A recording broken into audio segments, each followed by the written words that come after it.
Hello YouTube, welcome back to my channel, and in this video I'll be giving you my final verdict on the brand new Samsung Galaxy Note 9.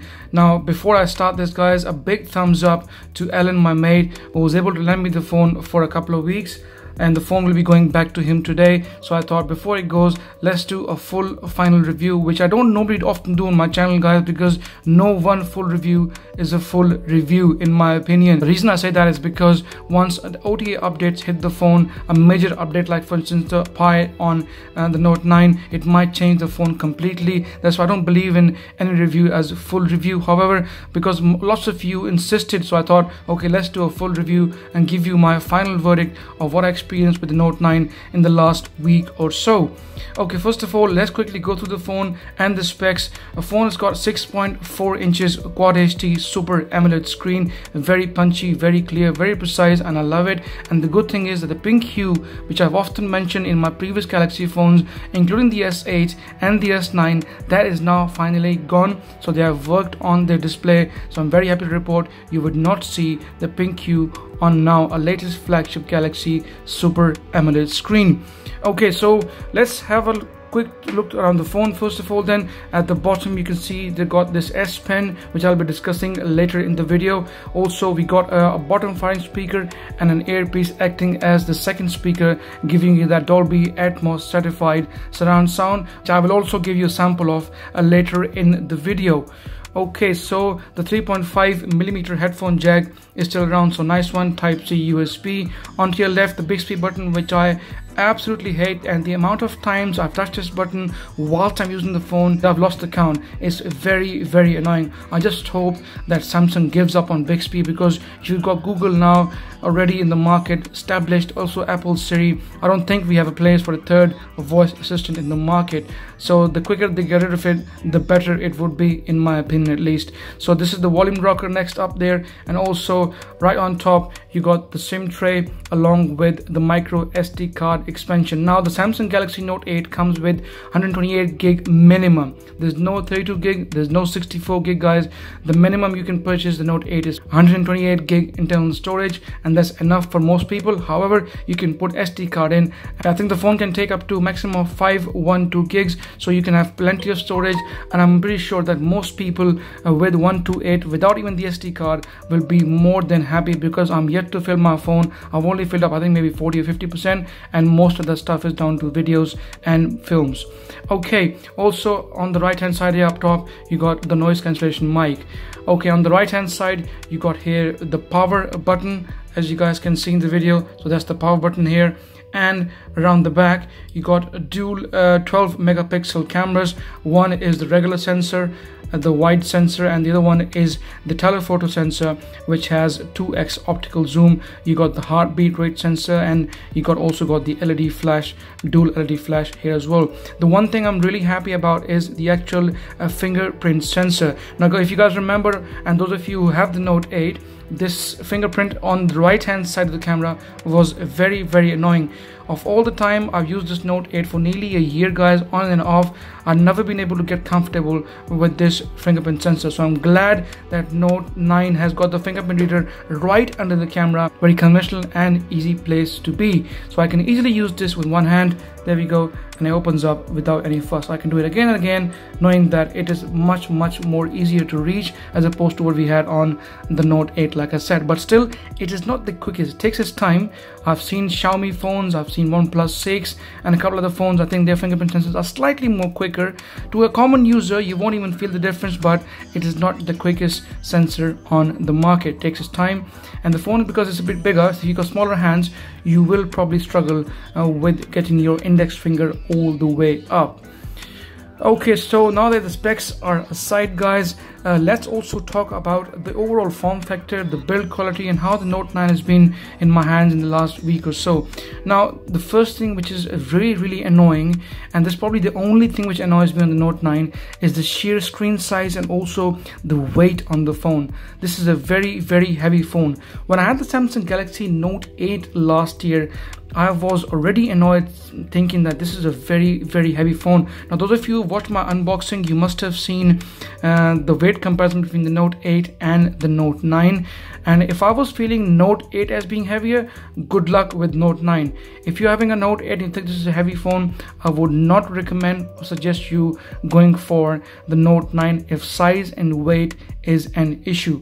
So this was one thing which really annoys me a lot, and that's why for me personally speaking, everything on the phone, the camera, the specs, the battery life, the performance is absolutely top notch, and this is the best Samsung have made so far. However, if you cannot handle big screens and heavy weight, and if you got smaller hands, then I'm sure you will struggle with this phone, and you're better off getting the Samsung Galaxy S9, which is a 5.8-inch screen, or maybe the more easier on the hand phone, the OnePlus 6, which is much more lighter and much more manageable as opposed to what we had on the Samsung Galaxy Note 9.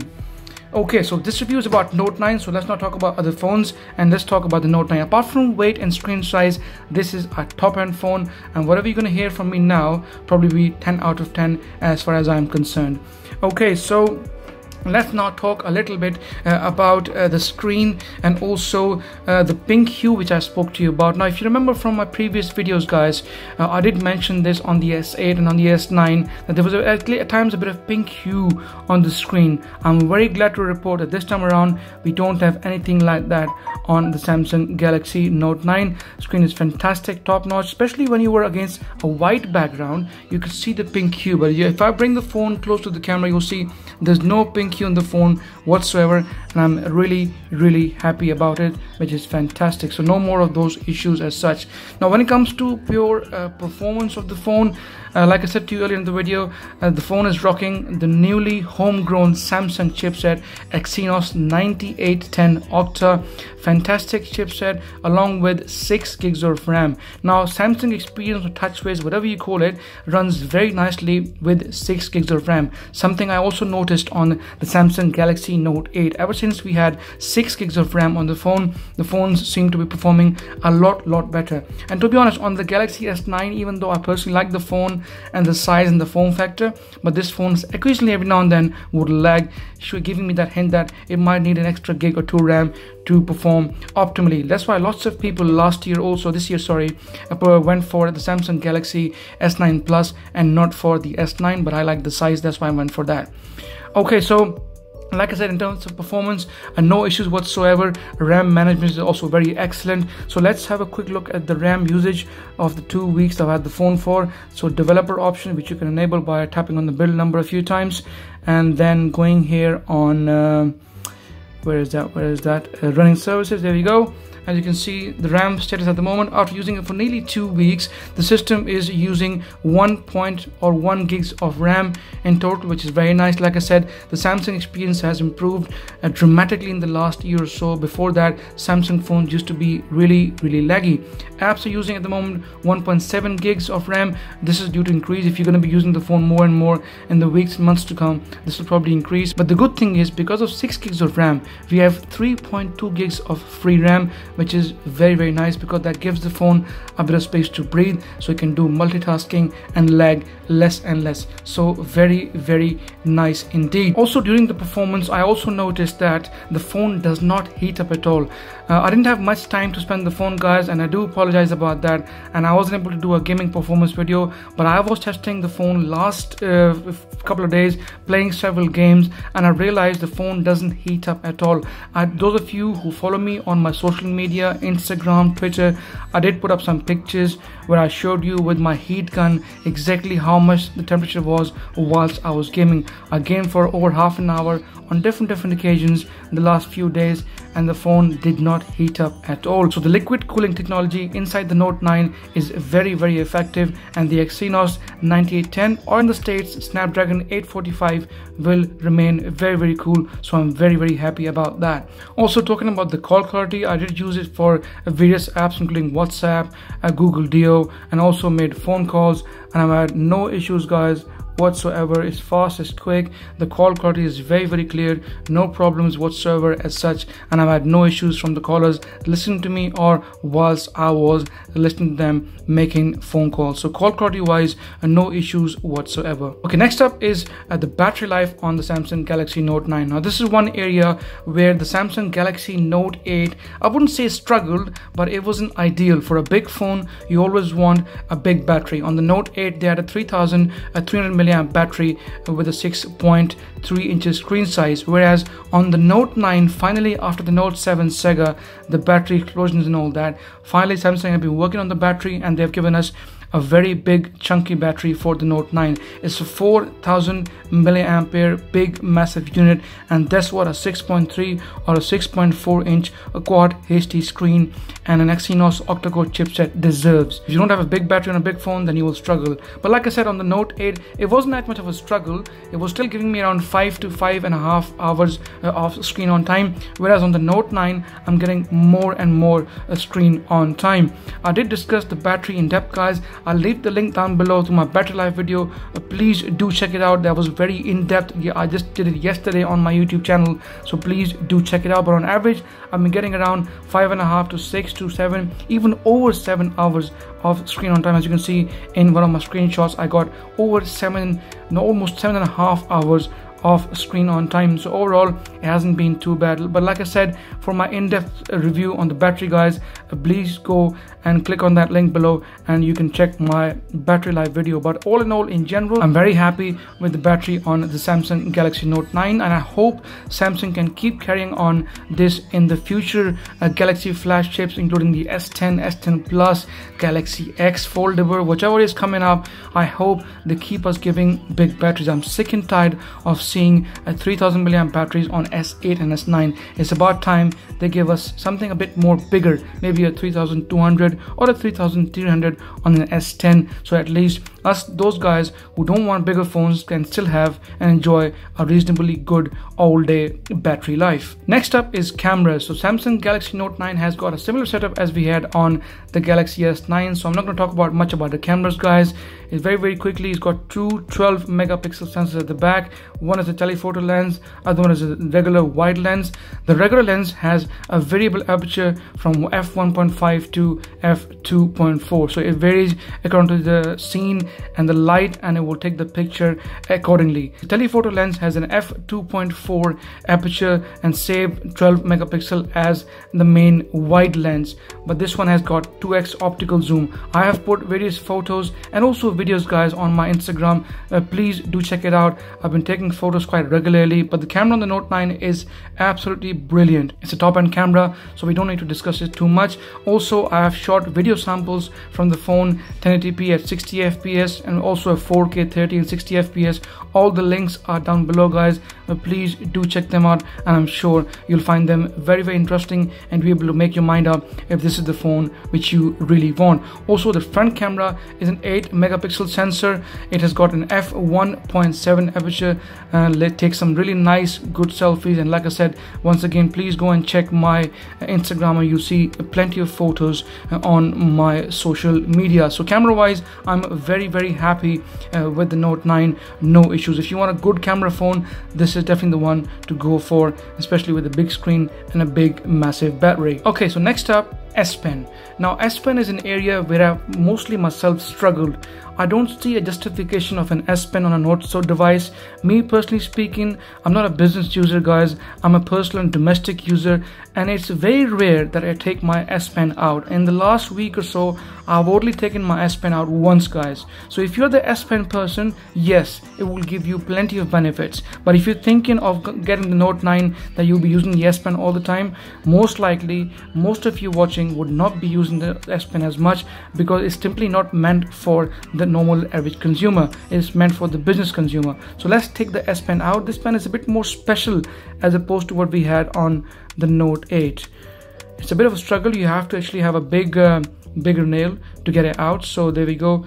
So let's take it out, and this is the S Pen on the Samsung Galaxy Note 9. As soon as you pop it out, the menu comes up. If you go to settings, this is less like a regular S Pen that you had on the previous Note series. However, there's some differences this time and some added features they have given you as well. For instance, if you take the S Pen out, you tap here, you go into settings, and from here you can see the first option is S Pen remote. You can actually use your S Pen to launch the camera, to launch gallery, voice recorder, shutter, media, or any app that you would like to do. You can do that on the Note 9. Also, you can unlock your phone with the S Pen as well. So if you're, say, using the S Pen and your phone screen gets shut off or locked off, you can press this button on the S Pen to actually unlock your phone. So there we go. There you go, guys. It takes about a second or two. It comes up with, say, the screen unlocked by the S Pen, and the screen opens up, which is quite nice. I'll show you this once more again. So whilst your S Pen is out, your screen turns off, and you press this button there. It takes about a second or two. There you go, and the phone unlocks. It's very, very nice. Like I said, especially if you have the S Pen out, if you're in the middle of trying to make notes and stuff, yes, it's handy. But in my case, mostly I'll be using the front optics for face recognition, or I'll be using the fingerprint sensor at the back or pin code, like most people out there.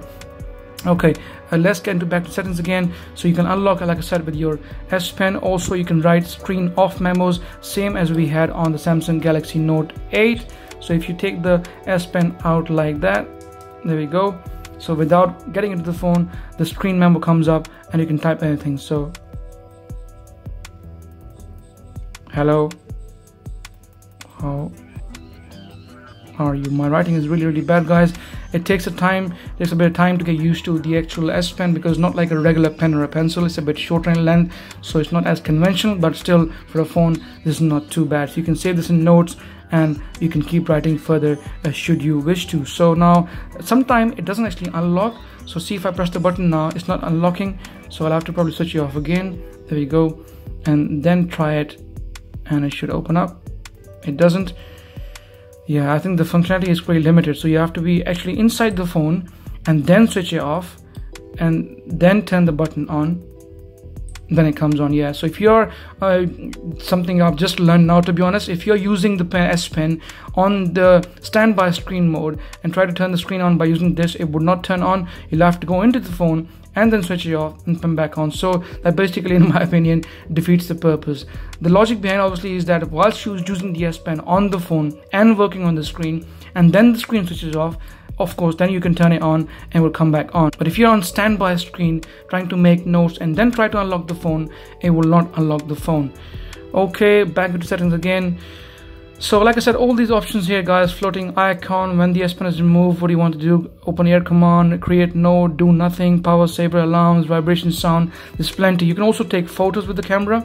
So if you press this, long press it, there you go, once, the camera will come up. There you go, guys. That's me recording with my Samsung Galaxy S8. Single tap, get that photo taken, and double tap should change the camera. There we go, and it changes the camera. So if you just go there and then press the S Pen button here, and it will take a photo. There we go, guys. So double tapping again, switch the camera off again and back on again here, guys. There we go. So once you take the S Pen out for the first time, guys, it will give you options of what you want to do with the single tap, double tap, and you can obviously set it all up in the settings as well. So this is more or less what the S Pen. S Pen also has got a battery, by the way. I forgot to tell you that, because it's connected via Bluetooth. You can take photos and pictures. That's why it's got a battery.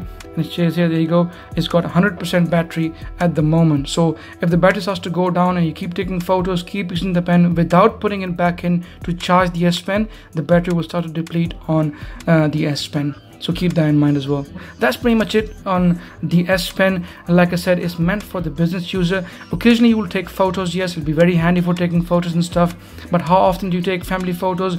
How often do you wanna not use the selfie stick? It's completely up to you, but in my opinion, this is a handy feature, don't get me wrong, but still I don't see much of a use from the S Pen, personally speaking, as a consumer and not a business user. So the last thing to talk about is now the speakers on the Samsung Galaxy Note 9. Like I said to you earlier in the video, it has the same setup as we had on the S9. Two speakers, one speaker at the bottom here, on the right hand side next to the S Pen, and the earpiece acting as second speaker, and both speakers have Dolby Atmos. If you go down in the menu here, and you will see here Dolby Atmos option is on, so they are Dolby Atmos speakers, and they sound really nice. Last night I did put up a video of the Note 9 speakers versus the Galaxy S9 speakers. I'll leave the link down below, guys. Please do check it out. It was a very comprehensive and a detailed test giving you an idea of exactly how these speakers sound. But just to give you a heads up in this video, let me also show you one of my videos from last night, and then we can actually see how good the speakers are on this phone. So let's have a look. This is the battery life video from the Galaxy Note 9.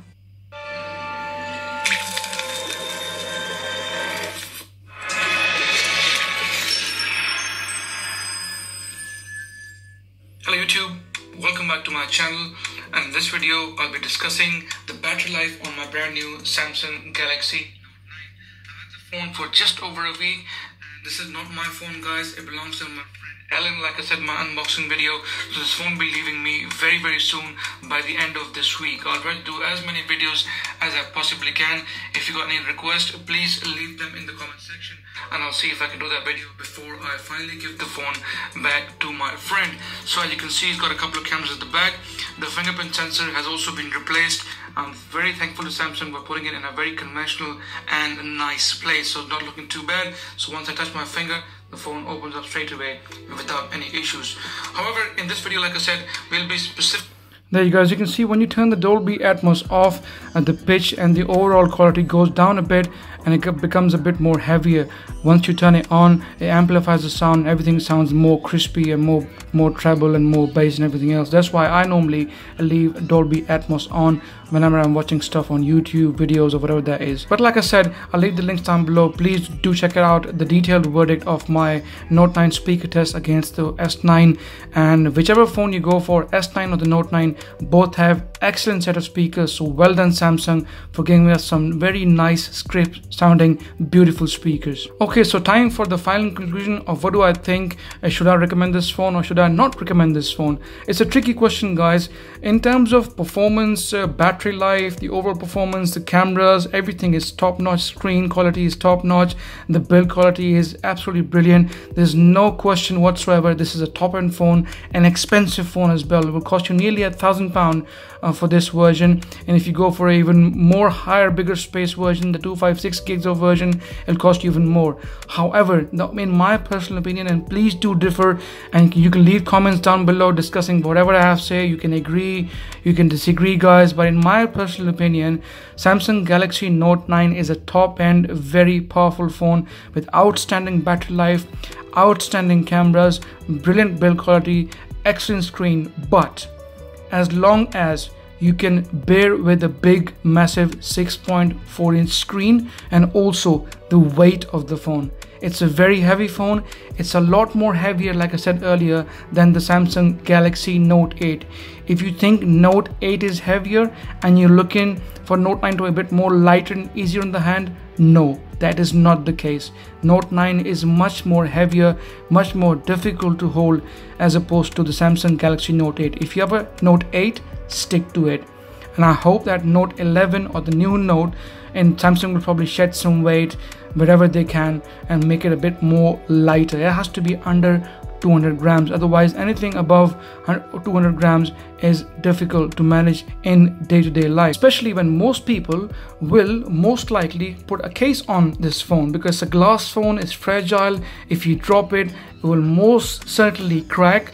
Same way I dropped my Samsung Galaxy Note 8 not long ago, guys, and it cracked, as you can see. So most people will put the case on. So if you put the case on, I've got a minimal Spigen case here, the Armoured case, lovely, beautiful, minimalistic case I purchased from Amazon UK. I will also leave a link down for this case. So if you put the case on, you can see the phone becomes even more heavier and even more chunkier. Just to give you a quick idea before we quickly finish this video, so let's bring the weighing machine in and see with the case how much the phone actually weighs. There you go. You're talking about 237 grams of weight. That's a lot of weight. The phone without the case, in which I'm saying I do not like the size And the weight, there we go, it will give you a clear indication. 202 grams without the case, and with the case you got even more weight. Like I said, 234, I think it was 237, 236. That's a lot of weight for a phone. So if you can manage this, fine. With the case, it's gonna get more heavier, a bit more chunkier, a bit more difficult to hold in your hands as well. A lovely case, I must admit, apart from what I'm talking about, the con at the moment. But yes, the weight and size of this phone will actually give problem to a lot of people out there, and if you can manage it, it's fine. Otherwise, it's a fantastic phone and very nice. But apart from that, it's a fantastic phone, highly recommended from my side. No issues. Like I said, as long as you can manage the big size and the big weight of the phone is recommended. With the S Pen, it's your choice. Me personally, I hardly use the S Pen. You as a consumer, at least you have a choice here. They're giving you the option. Should you ever wish to choose and use the S Pen, you can. But if you don't want to, you don't have to. So you can ignore this. However, you cannot ignore the size and the weight of the Samsung Galaxy Note 9. It's a big chunky phone, but apart from that, my side, almost the perfect, almost the best Galaxy flagship phone Samsung has ever made. So from my side, a thumbs up. If you like my video, guys, please give me a thumbs up. Any questions, please ask me in the comment section, and feel free to agree or disagree. We'll have a chat in the comment section. As you guys know, I always reply to your comments. And please subscribe to my channel as it helps, and I shall see you in the next video.